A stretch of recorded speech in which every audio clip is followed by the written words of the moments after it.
మనో పుట్టినరోజు వేడుక కోసం అతని స్నేహితులంతా సిద్ధమవుతారు.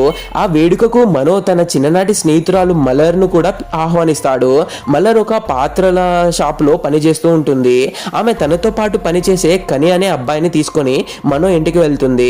మనో తన స్నేహితులతో ముందే చెప్తాడు మలర్ కు ఇంగ్లీష్ రాదని, ఆమె మాటలతో ఆట పట్టించవద్దని. మలర్ మనోకు తన ప్రేమను వ్యక్తపరచాలని ఒక గ్రీటింగ్ కార్డు గిఫ్ట్ తీసుకొని వెళ్తుంది. వేడుకలో అంతా సరదాగా గడుస్తుంది. మనో స్నేహితులు నైట్ లాంగ్ డ్రైవ్ వెళ్దామని పిలిచిన మల్లర్ తన తల్లిని అడిగి చెప్తానంటుంది. మనో మల్లర్తో మాట్లాడుతూ నువ్వు 6 నెలలు కష్టపడి చదివితే మంచి ఉద్యోగం సంపాదించవచ్చు అని ధైర్యం చెప్తాడు. మల్లర్ ఇచ్చిన గిఫ్ట్లో మనో చిన్నప్పటి ఫోటో ఉండడం చూసి అతను ఎంతో సంతోషిస్తాడు.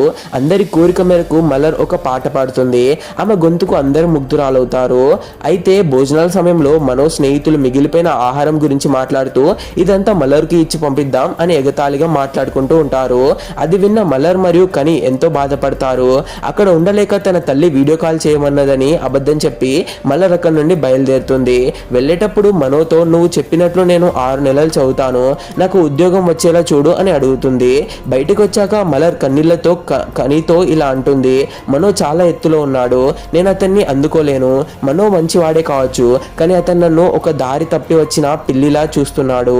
మిగతా వారికి నాకు అతని దృష్టిలో పెద్ద తేడా లేదు, కానీ ఆ అవమానం ఆమెలో ఒక కసిని పెంచుతుంది. తన కాళ్ళ మీద తాను నిలబడాలని, కష్టపడి చదివి మంచి స్థాయికి వెళ్ళాలని మల్లర్ గట్టిగా నిర్ణయించుకుంటుంది.